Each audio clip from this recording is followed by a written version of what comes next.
예, 오늘은 오늘의 말씀의 제목은 우리는 영혼의 건축가들입니다. 라는 제목의 말씀입니다. 그 6장 그 13절부터 7장 전체까지 좀 몇 번에 걸쳐서 좀 나눠서 하도록 하겠습니다. 예, 영혼의 건축가들. 먼저 우리가 이제 지난 토요일은 한번 이제 전체적으로 좀 잠깐 다뤘었고, 이제 하나씩 조금 본문을 자세히 보면요. 먼저 우리가 살펴볼 것이 하나님이 왜 홍수를 일으키셨는가라는 것에 대해서 다시 한번 보고자 합니다. 보면은 그 6장 13절에 모든 혈육 있는 자의 포악함이 땅에 가득했다라고 나와 있었습니다. 예, 모든 혈육 있는 자의 포악함이 땅에 가득해 땅을 부패케 했기 때문이죠. 예, 여기서 우리가 봐야 될 것은 부패라는 말과 포악함이라는 단어예요. 이것은 한마디로 얘기하자면 인간의 부정함 때문에, 인간의 부정 때문에 인간의 부정이 세상을 가득 채워서 땅을 가득 채워서 땅 역시도 그 부패하게 되었다라는 것을 말씀해주고 있습니다. 여기서 먼저 봐야 될 게 부정이란 건 올바르지 않는다는 거죠. 올바르지 않고 올바르지 않다 보니까 평온하지 않은 거예요. 그래서 결국 찾아오게 되는 게 불안과 무질서죠. 즉 하나님이 그 무질서가 하나님은 무질서가 한계에 다다르면 결국 질서를 회복시키기 위해 홍수를 일으키셨다는 거예요.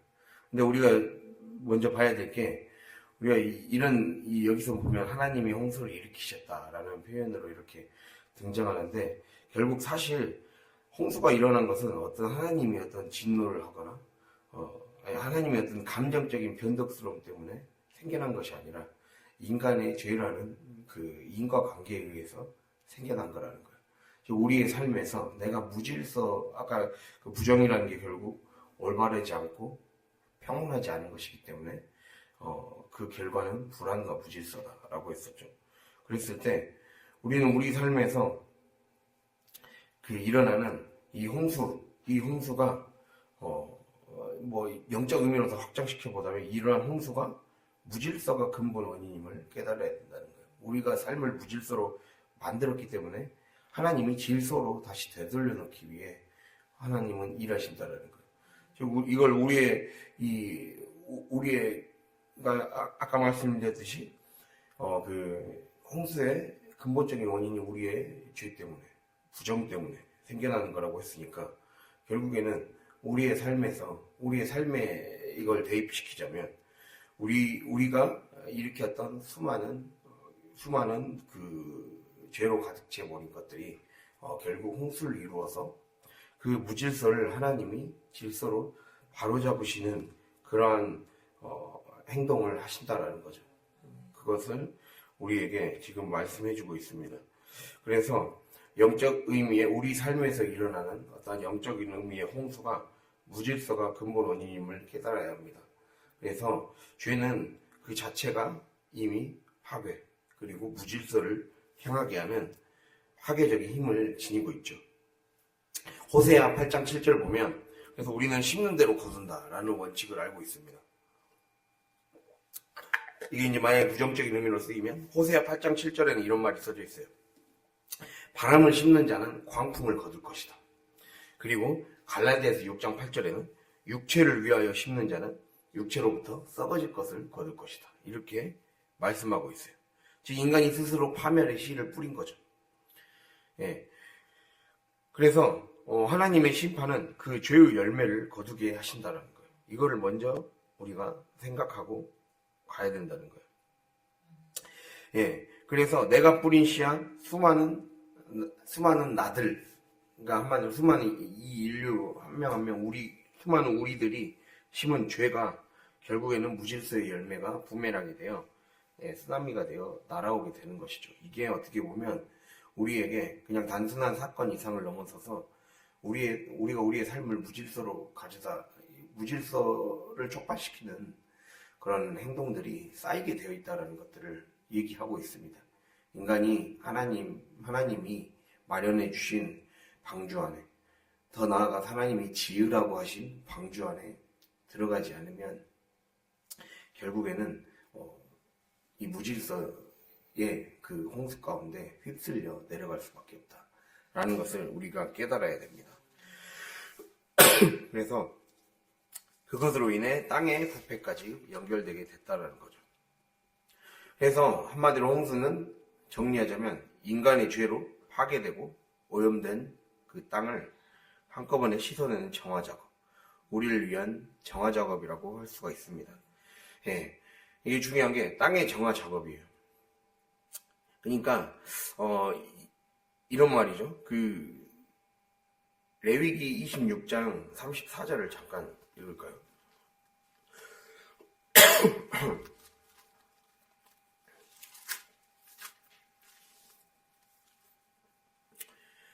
레위기 26장 34절 35절 190페이지입니다. 레위기 26장 34, 35.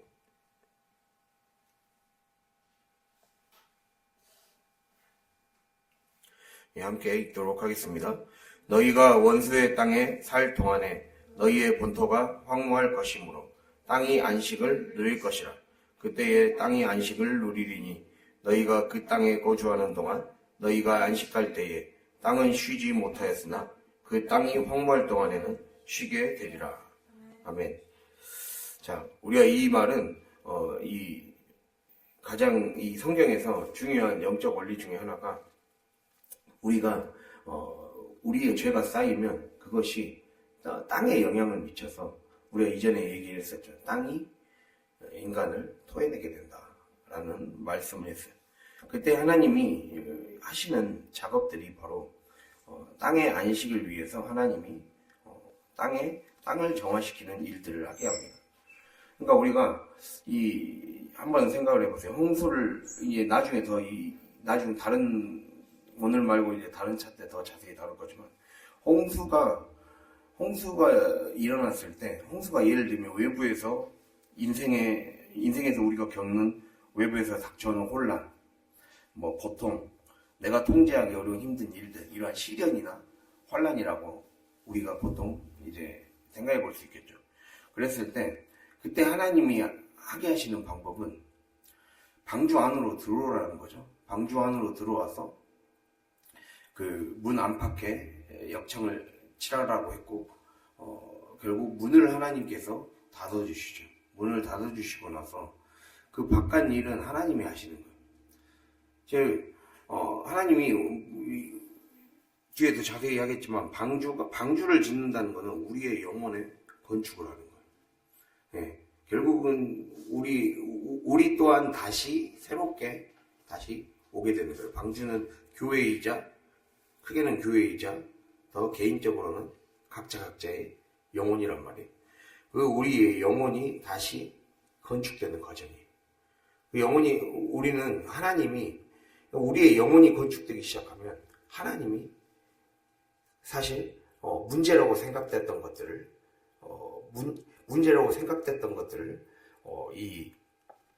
해결해 주신다는 거죠. 그것을 우리에게 말씀해 주고 있습니다. 그렇기 때문에 우리는 우리가 할 수 없는 일에 대해서 풀려고 해결하려고 하면 안 된다는 것을 하나님이 얘기하고 있어요. 예. 이 밖에서 날라오는 홍수는 내가 다룰 것이 아니라 그 홍수를 바라보는 나의 마음 상태, 관점, 그리고 그 건강한 어떤 영적 상태를 위해서 그래서 어느 순간이든지 하나님의 말씀, 하나님의 은혜를 받아들일 수 있는 영적인 내면의 상태를 만들어가는 것, 방주를 짓는 것, 이것에 우리의 삶에 몰두를 해야 된다는 거예요. 그것을 말씀하고 있습니다. 그러니까 바깥문은 하나님이 닫으시고 하나님이 그 홍수를 일으키셔서 일을 하신다는 거예요. 우리와 그리고 땅을 모두 다 준비시키시는 거죠. 그것을 얘기할 수가 있습니다. 그래서 물로 땅을 덮어 죄악을 씻어내고 타락한 생명을 쓸어버리십니다. 그 쓸어버리는 과정 동안 하나님의 빗자루가 작동을 하는 거죠. 하나님의 빗자루가 이 우리의 밖에서 일하시기 시작하고 우리의 안에서 성령 하나님이 우리와 함께 영혼의 건축을 돕는 작업들을 시작하신다는 거죠. 그것을 말씀드리는 것입니다. 그래서 이렇게 물로 땅을 덮어 죄악을 씻어내고 타락한 생명을 쓸어버리셔서 창조 세계를 완전히 다시 새롭게 시작한다는 거예요. 그래서 이 홍수에는 새 창조 그런 의미도 담겨 있어요. 그래서 이 과정에서 결국에는 새 출발, 새 삶의 기회를 주셨죠. 의인 노아와 그의 가족 그리고 생물의 여러 종자들이 보존되었죠. 그래서 새로운 인류를 시작하게 하셨어요. 그래서 우리가 이것을 예수님의 구원 사건에 예표할 수가 있습니다. 방금 전에 제가 홍수가 새 창조를 했거든요. 새 창조 이후에 이제 다시 하나님이 새로운 인류의 시작했다 했어요. 우리가 잘 알다시피 예수 그리스도께서 오신 것은 예수 그리스도께서는 그 로마서 5장이나 그리고 고린도전서 15장 보면 둘째 아담 혹은 새 아담으로 비유되고 있어요. 그리고 그걸 직접적으로 가리키는 여러 가지 표현들이 바로 새 피조물이라고 말씀하죠. 즉 예수님에게서 일어난 그 구원 사건의 이 예표라고 볼 수가 있습니다. 그래서 우리가 구원 사건을 얘기할 때 우리가 오늘 이 성경적인 관점에서 이 현재라는 이 시간을 어떻게 봐야 되느냐 그랬을 때 항상 기억해야 될 용어가 있어요. 이미와 아직이요. 이미와 아직. 이미 오셨다. 이미 예수님께서 오셨다. 그리고 아직 재림하지 않으셨다. 이렇게 이 이미와 아직이라는 기억해야 될 키워드가 있어요. 그래서 우리는 이미 우리 삶에서 홍수가 시작됐어요. 시작된 홍수와 아직 오지 않은 완성 사이에 살고 있는 상태라는 거예요. 세상의 모든 것이 이미 시작된 홍수라는 것은 세상의 모든 것은 홍수에 떠내려가듯 사라지고 없어진다는 거예요. 그러니까 인간에게 결국 남게 되는 것은 방주 안에 있는 것만 남게 된다는 거예요. 방주 안에 있는 것. 내가 그리스도와 관계 맺는 것. 하나님과 관계 맺는 것. 그 하나님과 관계성 안에 있는 것들만 의미를 갖게 된다는 거예요. 그래서 그 의미를 튼튼하게 하는 것이 더 중요하다는 거예요. 그것을 우리에게 말씀해 주고 있습니다. 그래서 예수님의 세 가지 오심이라는 게 있거든요. 예수님의 세 가지 오심. 예수님은 역사 속에서 성육신에서 오셨어요. 과거에 이미 2000년 전에 일어난 사건이죠. 예수님이 역사 속에서 성육신하러 오셔서 우리의 죄악을 씻어내 주셨고, 그렇게 새 인류를 시작하셨습니다. 그리고 그 다음에 과거, 현재는 우리 영혼에, 우리가 요한복음 14장 3절 보면, 요한복음 14장 3절 한번 읽어볼까요?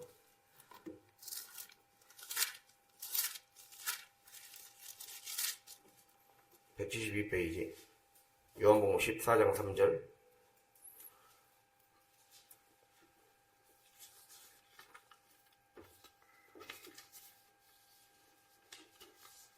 함께 읽겠습니다. 가서 너희를 위하여 거처를 예비하면 내가 다시 와서 너희를 내게로 영접하여 나 있는 곳에 너희도 있게 하리라. 아멘.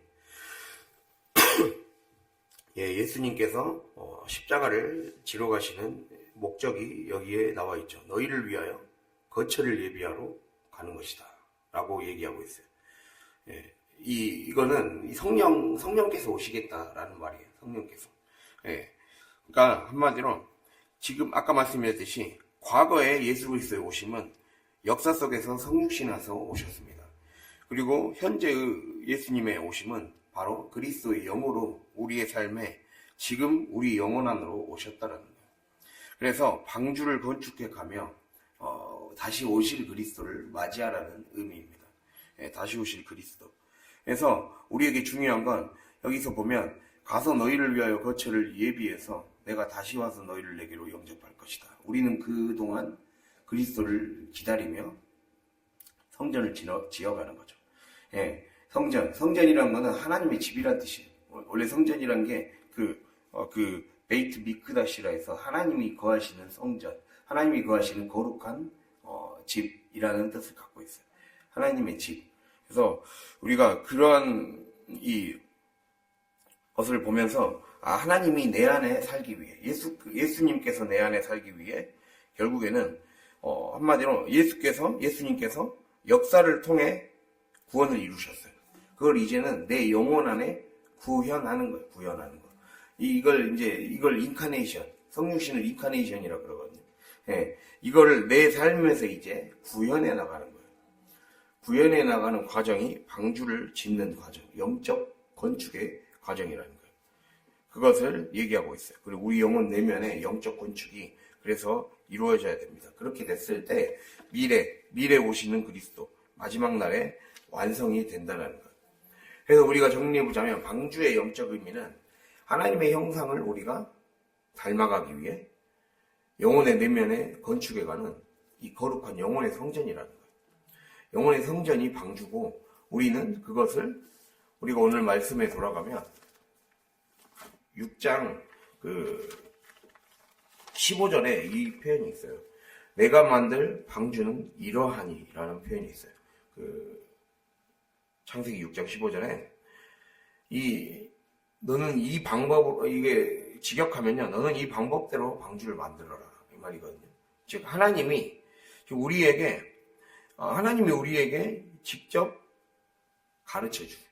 그러니까 이 모든 설계도와 모든 교보는 하나님의 매일 우리가 하는 말씀과 기도로 하나님의 인도를 받아야 된다는 것을 얘기하고 있어요. 내 방법대로, 내 방식대로 이 성전을 방주를 지을 수는 없다라는 것을 얘기하죠.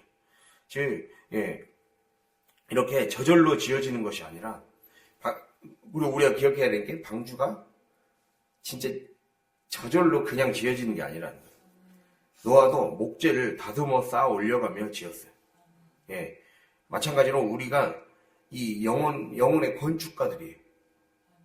우리는 목수란 말이에요, 목수. 우리가 짓는 목수예요. 그래서 매일의 말씀과 기도라는 재료를 가지고 우리가 이 하나하나 공정을 거쳐가야 돼요. 우리가 이 공정이란 말이 있죠. 어떤 한 제품이나 어떤 한 건물이 완성될 때까지 이 단계를 거치는 게 공정이에요, 공정. 그 공정을 거쳐가야 돼요. 근데 이 공정을 거쳐가는 과정 가운데서 가장 기초가 되는 우리가 그 교재, 필기시험? 필기 교재가 있다면, 성경 말씀이라면, 어떻게 보면 실기 교재라고 해야 될까요? 실기 교재는 우리 삶의 구체적인 문제, 우리 삶에 맞닥뜨린 구체적인 현실이라는 문제가 실기고사 문제예요. 그러니까 그 필기시험과 실기시험이 둘 다 이루어져야 돼요. 필기시험을 통해 우리가 하나님의 말씀을 정확히 이해해야 돼요.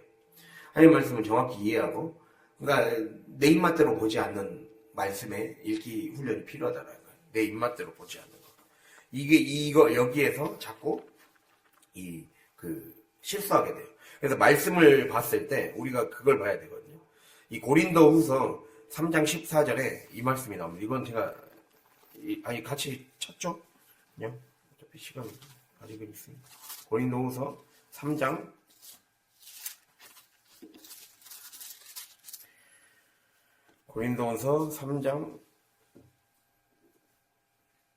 14절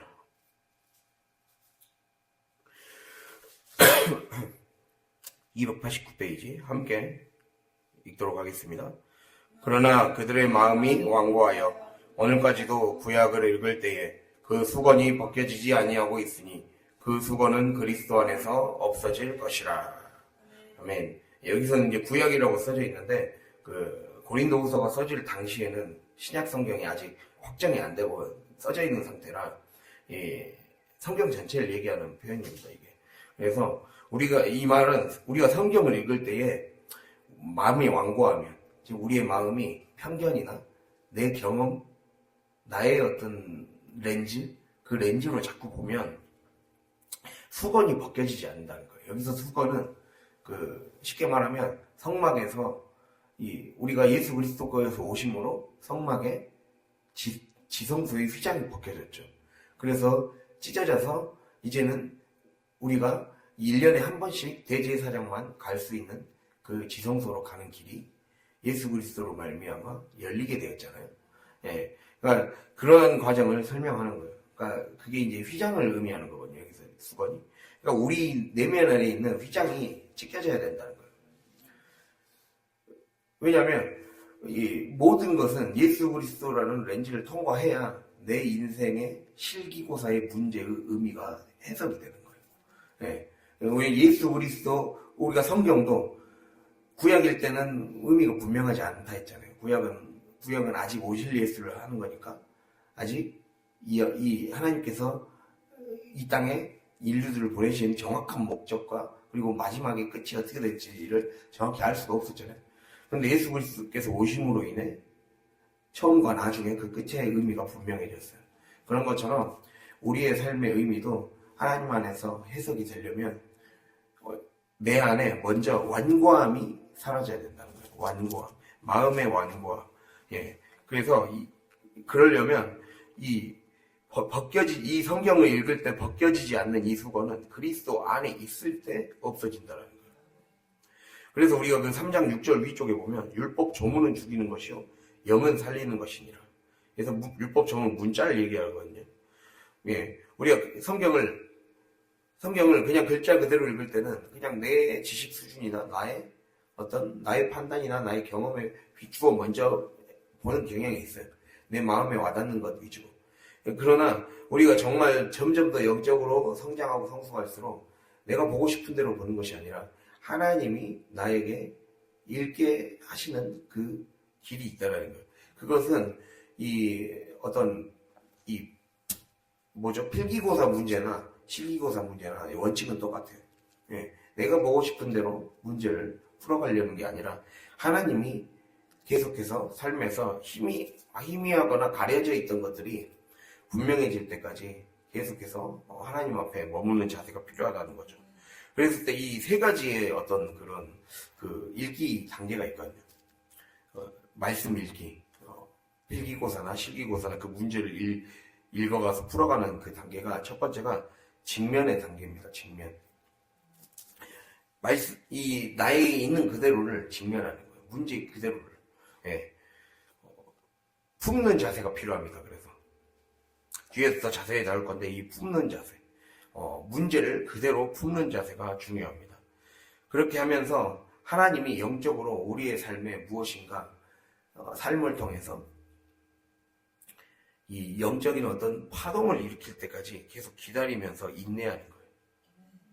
이게 중요합니다. 하나님이 우리의 삶에서 어떤 문제를 주셨을 때 그것이 무슨 의미를 갖길래 나에게 이런 것들을 허락하셨나, 이거를 그대로 직면하는 건 일단 맞닥뜨리라는 거예요. 도망가거나 어떤 다른 해결책을 찾으려고 하거나 늘 인간은 머리를 굴리기 시작하잖아요. 머리를 굴리거나 불안해하거나 염려하거나 다른 우리 안에 있는 이 내면의 충동이 먼저 작동하게 돼 있어요. 그런데 그렇게 하지 말고 우리가 있는 그대로 직면하라는 거예요. 그렇게 해야 우리 안에 있는 육적인 본성이 다스려지면서, 그러니까 왜 문제의 핵심은 어디에 있냐? 우리의 육적인 본성들이 다스려지지 않은 것에서 문제의 핵심이 있다는 거예요. 그렇기 때문에 그것이 먼저 하나님 앞에서 이 성령이 제대로 우리의 삶에 파동이 감지가 될 때까지 내가 내 혼과 내 육과 혼에 정리되지 않은 부분들이 하나님이 정리시켜 주시는 거예요. 그러한 시간들을 가지면서 먼저 나의 죄와 허물과 그리고 나의 마음의 상태를 되돌아보면서 하나님이 말씀하실 때까지 기다리는 거예요. 그러면 영적 파동이 일어나거든요. 이거는 이제 실제로 성경을 읽을 때도 이런 과정을 읽어야 됩니다. 실제로 성경을 읽을 때도 말씀을 있는 그대로 제대로 정확한 의미를 알아야 돼요. 예. 항상 말씀이 이게 정확히 무슨 의미를 갖지 이거를 자꾸 있는 그대로 보려고 하고 거기 안에서 그러면 이 말씀은 우리에게 영적으로 어떤 이 파동을 주길 원하시는 거. 하나님의 그 뜻을 기다리는 마음, 하나님의 음성을 기다리는 마음. 그래서 음성을 기다리는 마음으로 우리는 음성을 들으러 하나님께 온다. 이 마음으로 이 설교에 또 말씀에 임해야 된다는 거죠. 그렇게 됐을 때 영적 파동을 감지하고 인내하면 그 다음에 우리에게 되는 게 영적 진리가 됩니다. 영적 진리. 예. 이제 단순한 사건으로 여겨졌던 게 문제로 여겨졌던 게 어떤 상황으로 여겨졌던 게 영적 진리로 승화가 돼요. 그러면 그 영적 진리가 곧 방주라는 그 건축물을 짓는 재료가 되는 거예요. 그걸 가지고 짓는 거예요. 그러니까 하나님은 우리가 삶에서 내가 말씀을 깨닫고 그 말씀을 바탕으로 부지런히 이 영적인 삶을 살면서 내 안에서 진리가 충만해질 때 그것이 곧 하나님께 드려질 재료가 되는 거예요. 그래서 그걸로 건축을 하게 되는 거죠. 예, 이것을 주님이 우리에게 말씀하고 있어요. 그래서 아까 제가 말씀드렸듯이 우리의 이 재료가 매일의 말씀과 기도라면 우리가 아까 실기고사의 재료는 바로 우리의 구체적 현실이라는 문제라는 거예요. 문제. 이 문제가 하나님의 말씀의 렌즈를 통과해서 해석이 되는 거예요. 그러면 영적인 구조물, 성전을 구성하는 재료가 되는 겁니다. 부분의 일부가 되는 겁니다. 그 바꾸는 작업들이 일어난다는 거예요. 우리가 문제라는 말의 영어 단어가 프로블럼이라고 합니다. 프로블럼이라는 것은 두 가지 단어로 이루어져 있거든요. 프로는 뭔가 앞으로라는 뜻을 갖고 있어요. 앞으로고 뒤에 블룸은 헬라어 그리스 발로에서 나왔어요. 던지다. 그래서 앞으로 던지다 이 말이거든요. 뭔가 위치에 앞으로 던지다 또는 시간적으로 앞으로 던지다 어떤 좋은 결과를 향해서 앞으로 던지다라는 뜻이에요. 그러니까 그 말은 우리에게 뭘 얘기하냐면 문제를 우리에게 주신 이유는 내가 봤을 땐 이것이 고통 같고 막 환난 같고 피하고 싶지만 사실 하나님이 문제를 던져주신 영적인 의미 속에는 하나님이 너가 거기 그 장애물이라고 생각되는 걸 앞을 넘어가면 너의 이 영혼의 방이 더 커질 것이다. 이런 의미를 갖고 있어요. 신앙의 크기가 더 커질 것이다. 우리가 이 창세기 6장 보면은 6장 14절, 오늘 6장 14절을 자세히 다룰라 했었거든요. 고페르나무로 너를 위해 방주를 만들 때 칸들을 막고 여러 가지 이 안에 있는 여러 가지 수없는 이 상주 하층 중에서 수없는 방과 칸들로 이루어져 있어요. 이런 것은 어떻게 보면 우리의 삶에 이 교회 내에서 각자의 어떤 신앙의 열심도와 수준과 크기에 따라서 방의 크기도 달라지겠죠. 마치 우리 그런 말도 하죠. 이 천국에 간증을 하는 사람들 중에 천국을 갔더니 어떤 사람은 좀 막 화려한 그런 것들에서 사는 사람을 보고 막 그랬다고. 그런 것들이 그냥 하는 얘기가 아니라 어떻게 보면 우리에게 말해주는 게 우리에게 영적인 메시지를 전달해 주는 거죠. 우리가 어떤 마음을 가지고 우리의 사과 있는 실기고사 문제집을 이 말씀의 렌즈로 잘 통과해서 그걸 영적인 건축 재료로 다시 바꿔내는 거죠. 이 수없는 어떤 그 용광로 속에서의 작용을 통해 그 영적인 건축의 재료로 바꿔내는 거예요. 그렇게 해서 짓는 거죠. 배를 짓는 거죠. 배를 짓는 그런 것들을 꾸준히 통과하는 사람. 혹은 영적 성전 건축이라고도 할 수도 있고, 집의 건축이라도 할 수도 있고. 그렇게 그 재료로 만든 것을 게을리하지 않는 사람은 자기 지경이 넓어지겠죠. 자기 영적인 지경이 넓어지는 것으로 볼 수가 있습니다. 그래서 프로블룸이라는 것은 우리를 더 앞으로, 더 향상된, 더 좋은 결과를 향한 앞으로라는 뜻이 담겨 있거든요. 하나님이 우리를 더 성장시키기 위해 우리를 그곳에 던져놓으신 게 프로블룸이라는 뜻입니다. 그래서 우리가 제가 그 말씀도 했죠. 예전에 그 율법을 가리키는 그 히브리어가 토라라 그래요.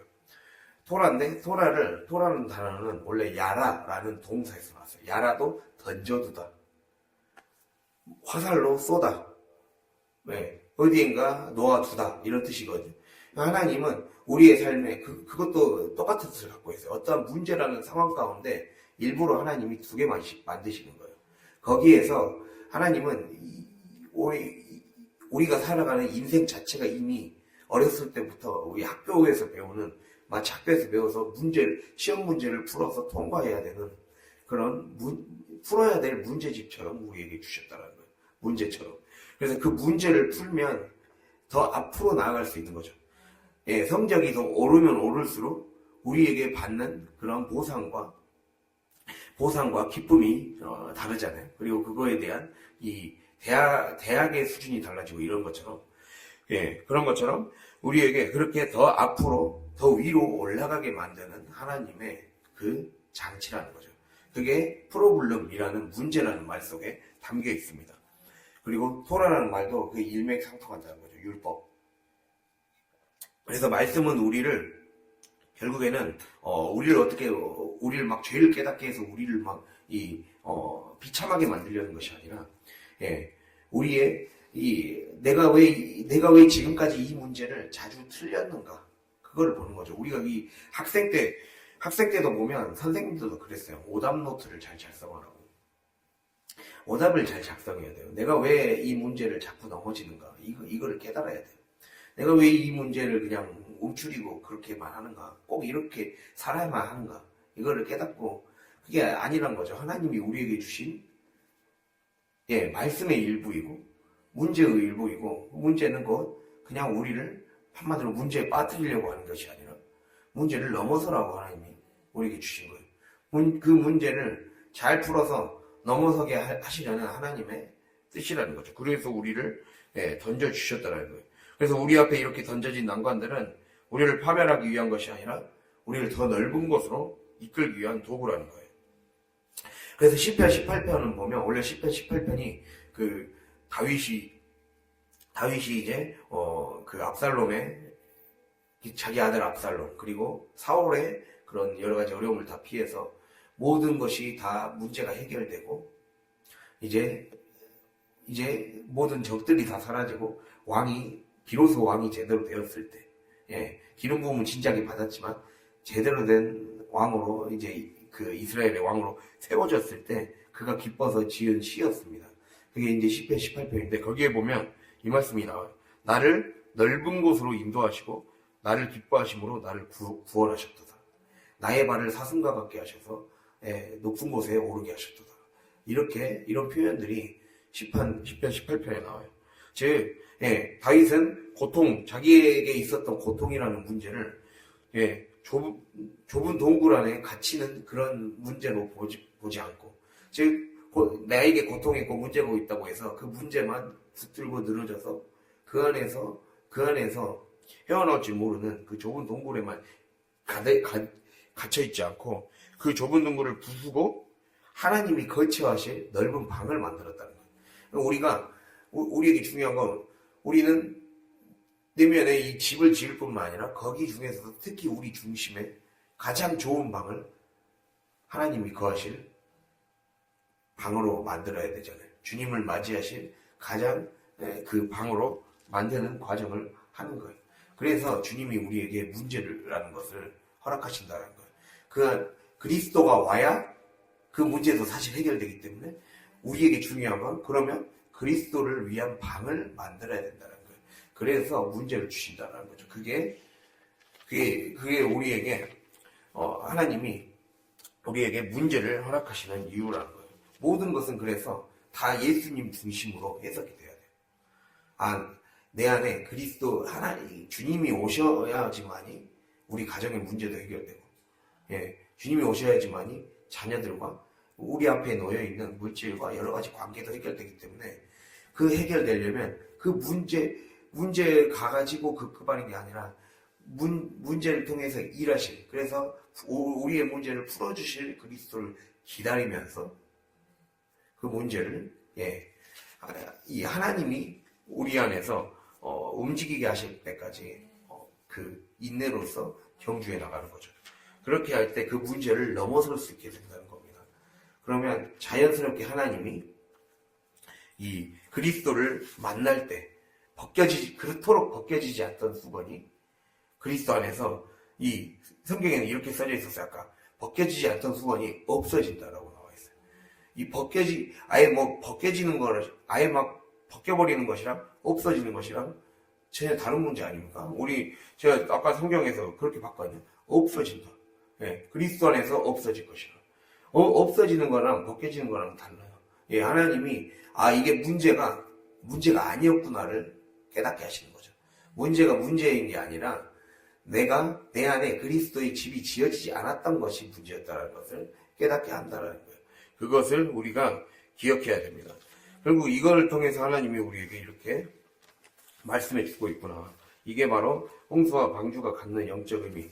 그래서 우리가 이 방주를 잘 지어가기 위해 우리의 태도는 이렇게 하나님이 방주를 지어가기 위해 우리가 매일매일 필기 문제 그리고 실기 문제 이 필기 문제를 제대로 말씀을 이해해서 그것에 맞춰서 삶을 잘 적용하고 또 우리에게 주어진 문제가 그냥 이 진짜 문제의 핵심 문제를 풀어갈 핵심은 내 안에 아직 그리스도의 집이 제대로 그리스도의 방이 너무 좁구나. 예. 내 그릇이 좁구나. 이걸 깨닫고 내 신앙의 그릇을 넓히는 과정이구나. 내 신앙의 방을 넓혀서 하나님이 일하실 수 있는 공간을 확보해야 되는구나. 이거를 꼭 기억할 수 있기를 바랍니다. 그것을 주님이 우리에게 얘기하고 있어요. 예.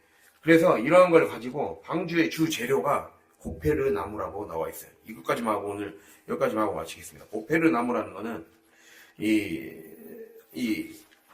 보통 두 나무 중에 하나로 많이 약자들이 얘기를 해요.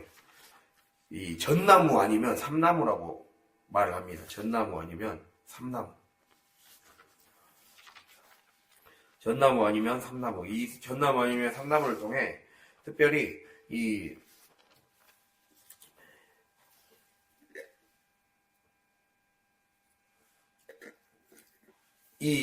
고페르 나무를 깎고 다듬었겠죠. 예, 토요일날 잠깐 언급하기도 했지만 그냥 나무가 처음 그냥 자연 상태 그대로 있을 때는 동글동글 하잖아요. 그러나 배를 지을 때는 동그란 상태로 할 수는 없는 거예요. 그것을 사각형 목재로 만들어줘야 돼요. 그래야 이 배를 제대로 만들 수가 있죠. 왜냐하면 이게 둥근 나무는 쉽게 굴려다니기 때문에. 그러나 사각형으로 다듬어진 나무는 어느 면으로 놔도 안정되게 그리고 안정되고 견고하게 딱 세워질 수가 있습니다. 그래서 이 둥근 나무라는 것은 우리의 영적인 어떤 심리적인 영적인 불안정 상태를 말하는 거예요.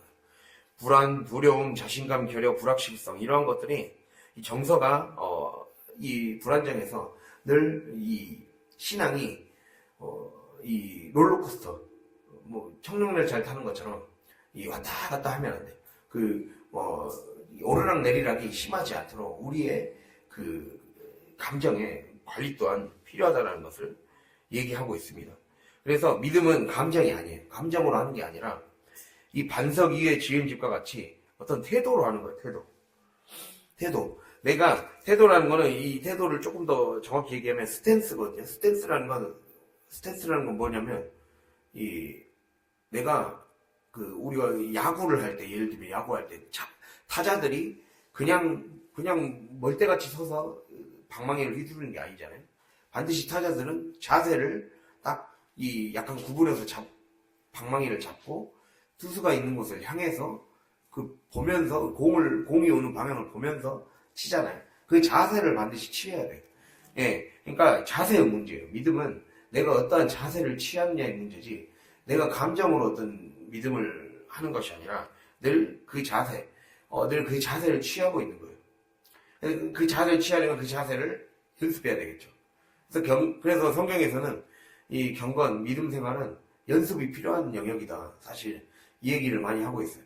그렇게 해야 연습을 통해서 우리 안에서 일어나는 어떤 동물적인 본성들 그리고 내 맘대로 그냥 왔다 갔다 하는 그런 이 성향들을 이 다스릴 수 있는 영적인 힘이 생기는 거죠. 이게 우리에게 중요하다는 거예요. 그렇게 해서 가장 중요한 게 삶에서 제자리에 딱 하게 만드는 거. 이 제대로 된 자세와 제 자리, 이게 중요한 거예요. 자기의 자리를 딱 지키는 거.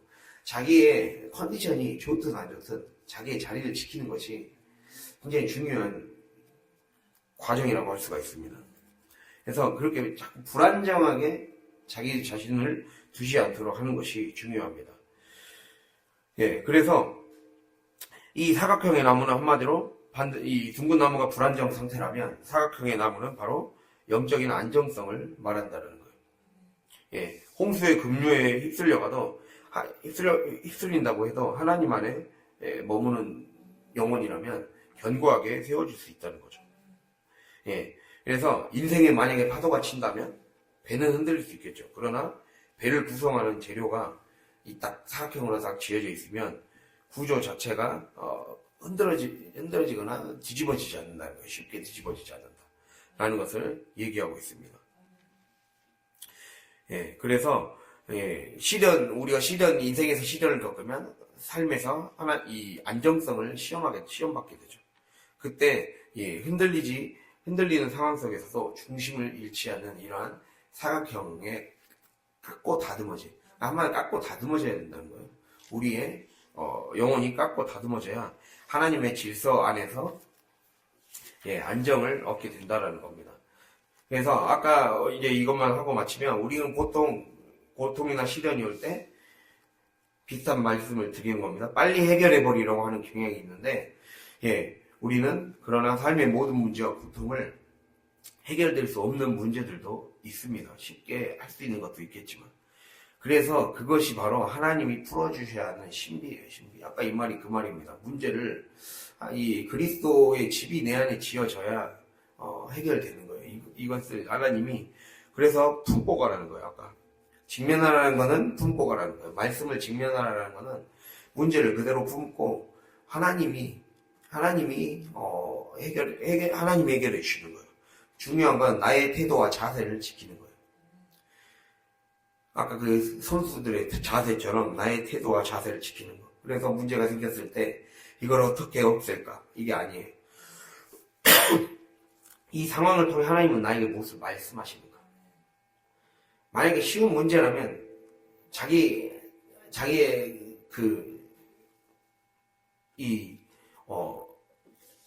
경건의 생활을 통해서 해결할 수 있겠죠. 그러나 하나님이 더 많은 시간들이 필요하다면 우리에게 그렇게 말씀에서 인내라는 과정을 통해 더 단단해질 때까지, 더 방이 넓어질 때까지 우리를 계속 기다리게 하신다는 겁니다. 그래서 기분에 따라 흔들리지 않는 신앙의 자세, 어떤 상황에서도 자리를 지키는 충실함, 이게 있어야 된다는 거예요. 문제를 품을 수 있는 안정된 영적인 상태, 이렇게 되어야 우리의 삶이 제대로 풀려지고, 그래서 그것이 바로 영적인 건축의 재료가 될 수 있다라는 것을 기억할 수 있기를 바랍니다.